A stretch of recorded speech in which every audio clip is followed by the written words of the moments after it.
Sean McVay owes me money. Matthew Stafford owes me money. Honestly, you know who owes everyone money is Allen Robinson.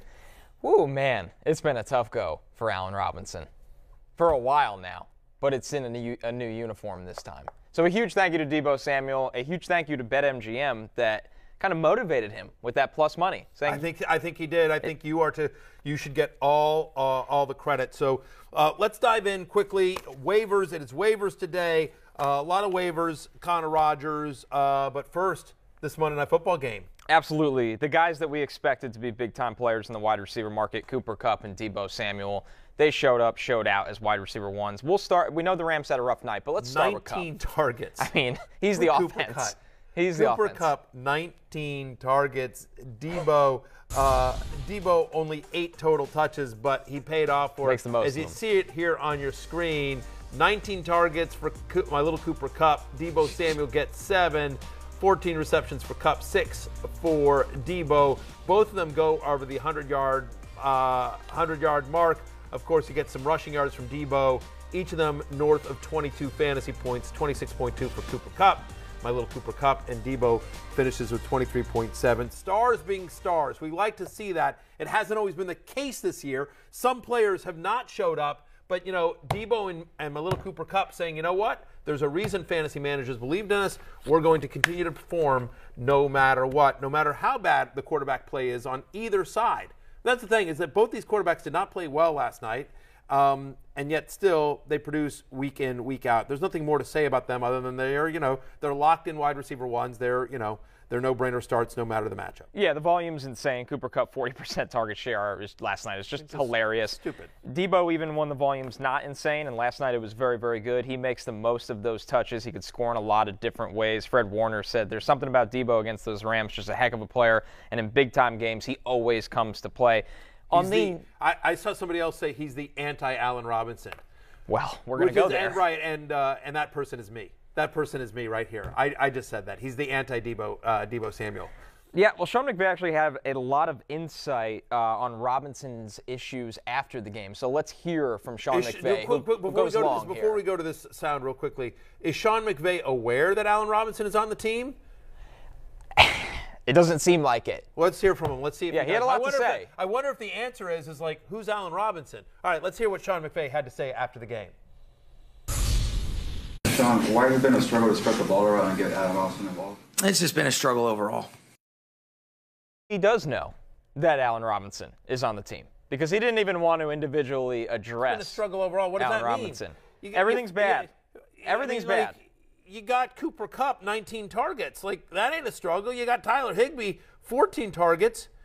You got, Ben Skowronek, 3 targets. I don't know. Darrell Henderson got 4. Allen Robinson did have 6 targets in this one. 2 receptions for 7 yards. Total. 2 receptions for 7 yards total. That's not even a good play. When you're like, okay, 7 yards, that's like a little out. If you went through play-by-play, literally if you went play-by-play, hang on, I'm going to do this real quickly. Cooper Kupp, I bet you, I'm not going to bore us all with all this, but I literally bet if you went play-by-play that Cooper Kupp, out of the 14 receptions he had, I bet you almost all of them scored more fantasy points than 2 for 7. I would agree with that. Almost all of them scored more than 2.7 fantasy points. Like on one play, Cooper Kupp, better than Allen Robinson was all season long. Honestly, he's had 3 games with less than 5 fantasy points this season. 3 games with 2 or fewer receptions.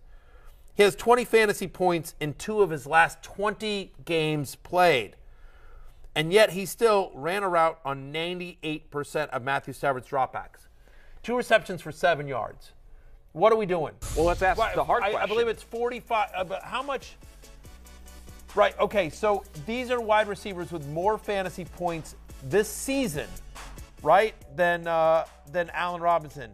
Jamal Agnew, Ashton Dulin, Richie James, Nico Collins, Matt Collins. I mean, obviously Devin Duvernay, but mostly backups on this list. Jamal Agnew is had the 2 touchdown game against Jacksonville, but he's the 4th string wide receiver. Ashton Dulin, look, Richie James has been a specialist his career. Yeah, I mean, A true special teams player.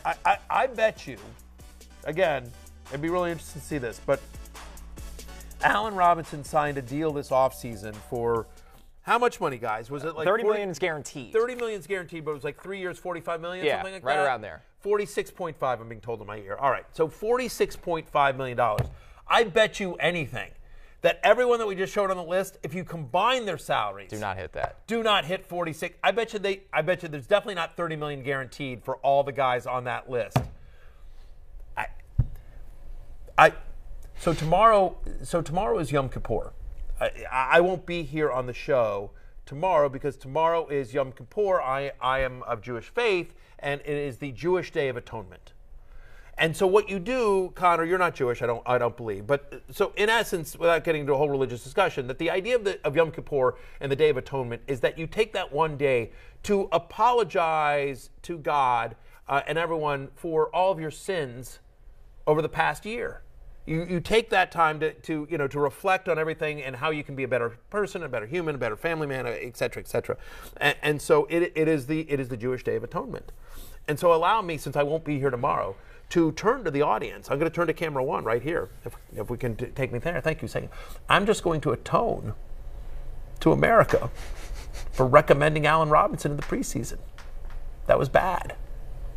I atone. I apologize. I fall on my sword. Asked and answered. I was wrong. Wrong. Now, in fairness, I just wasted like a 4th-round pick on him, not $30 million guaranteed. So, like, I'm not the only one that needs to atone here, but I would like to just mea culpa. I apologize for anyone that listened to my advice and drafted Allen Robinson. I steered you wrong. That is on me, and I will reflect upon it tomorrow in Temple. I just, in all seriousness, like, I'm not trying to make light of Yom Kippur or anything like that, but just seriously, like, that might be my worst call of the year. Worst pick in fantasy this year, him or Kyle Pitts? Or is it just toss-up? I think Allen Robinson is the worst pick, and I will tell you why. They both went around the same. Like, Allen Robinson went somewhere between the 4th and 6th. Boy, it's a tough one. Kyle Pitts went in the 3rd. We've at least seen one good game from Kyle Pitts. I mean, Allen Robinson had, like, I think he had the one game where he scored a touchdown. The bar is lower for success in tight ends. On the other hand, Allen Robinson's more easily replaceable. You know what I mean? Like, okay, he stinks, but there's guys that are emerging. Like, you can overcome that bad pick easier. That's a great one. That's actually a great one. I don't know. I'm going to say Allen Robinson is worse just because I have more hope. Let me put it this way: I have more hope that Kyle Pitts turns it around than I do Allen Robinson. Are you dropping him, Yes. Robinson? Oh, easy drop. How? Yeah. I mean, what? There's. I mean, like, he's wide receiver 73 on the season. There are 72 wide receivers better than Allen Robinson through 4 weeks of the season. Wide receiver 72. And by the way, my belief is Odell Beckham Jr. is coming back to this team at some point. You know, I feel like within the next month-ish or so, I would argue within the next 4 to 5 weeks, Odell Beckham Jr. re-signs with the Rams. In which, yes, welcome to Dumpsville, Allen Robinson again. That's on me, man. All right, staying with the Rams, back to the tight end conversation. Tyler Higby is now tight end 5 on the year in fantasy right now. He finished with over 17 points in Week 4, second in targets for the Rams on Monday Night Football. Tyler Higby, Barry, this looks sustainable. I mean, he's actually been a focal point of the offense, something we've expected for a while with Higby, but now it looks sustainable. Look, we know this is an offense that's going to pass, right? And this is a guy that is getting the second most targets on the team after my little Cooper Kupp. Here's an entire list. I'm going to get this, Connor. I'm going to give you a list. Here's the entire list of tight ends in the NFL that have 20 or more receptions and over 200 receiving yards so far this season through 4 weeks, right? Travis Kelce, you've heard of him. Of course. Mark Andrews. Oh, yeah. Tyler Higby. That's the list. That's the list. My friend J.J. Zacharias, and I want to give him a shout-out. He said, Tyler Higby is this year's Dalton Schultz. He tweeted that out, and I think he's right. You know what I mean? He's a guy that, like, it's all short stuff. There you go. You see it there on your screen. Tyler Higby is becoming 2022 Dalton Schultz. Shout out to JJ there.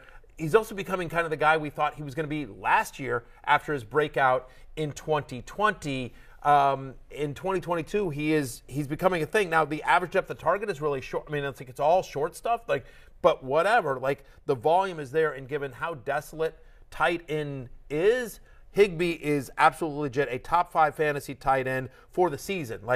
I think that's legit. I think he's a top 5 the rest of the way. He is number 5 so far through, and last week, this week 4, he was the 4th best tight end in fantasy with 17.3 fantasy points. Still out there in 17% of Yahoo leagues. So worth seeing somehow if he is still available in yours. But the question is he legit? Yes.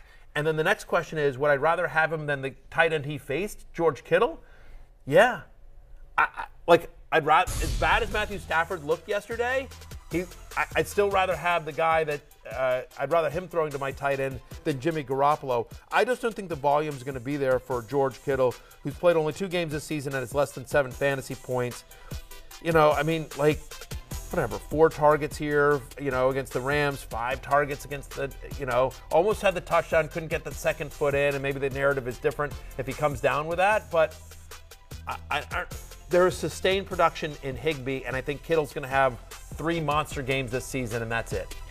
And with Kittle, don't you expect him to be more than just a touchdown-dependent guy? That's the concern here, right? Right, but because of the success of Deebo Samuel, because they've had success running the ball, there is a connection between Garoppolo and Ayuk to an extent. I mean, 4 targets for Ayuk, 4 targets for Kittle.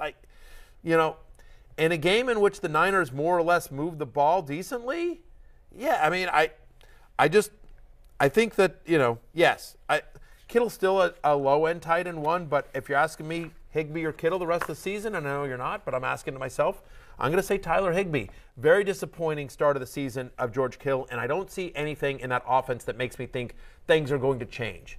Again, from this point forward, there will be 3 weeks where he just has a monster game where he's 7 for 100 and a touchdown or 2. But knowing when those games come, plus he's always an injury risk. That's the other thing. You probably don't have a better option other than just trying to roll him out there.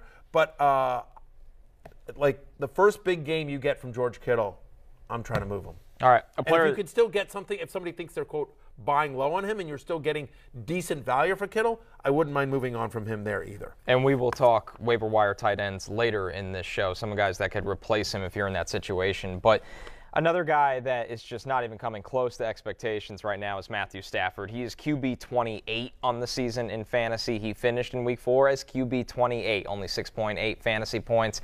Things are not going well for the Rams offense right now outside of Cooper Kupp, and that includes Stafford, where the biggest thing is they can't get the ball in the end zone, and he's running for his life on half the plays, it looks like. Yeah, look, I mean, that's part of the problem, right? And I think there's a bunch of different reasons for that. But you think about last year when he was averaging over 9 yards per attempt. This year, just 6.77 yards per attempt. Part of it is having to getting ball quicker. Part of it is they don't have Odell Beckham Jr. They don't have that. They don't have Van Jefferson out there these days. So they don't have those field stretchers. Apparently Allen Robinson was just hired to run wind sprints.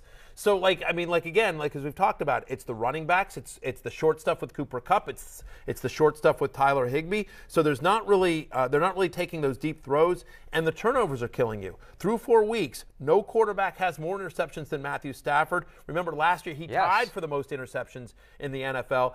And the problem with Stafford is he doesn't run, right? I mean, in terms of when you're thinking fantasy, to have a quarterback that isn't a dual threat the way Josh Allen, Jalen Hurts, Kyler Murray, Lamar Jackson, those guys. When you have a quarterback that isn't a dual threat like those guys, or even somebody that can get you a handful of yards like Justin Herbert, you need somebody to have massive touchdown passing equity. And Stafford did have that last year where he threw for over 40 touchdowns. He had a massive year touchdown-wise. And as you mentioned, they can't get into the end zone, right? I mean, he's got 4 touchdown passes through 4 games, as you see it there on your screen for those of you watching on Peacock.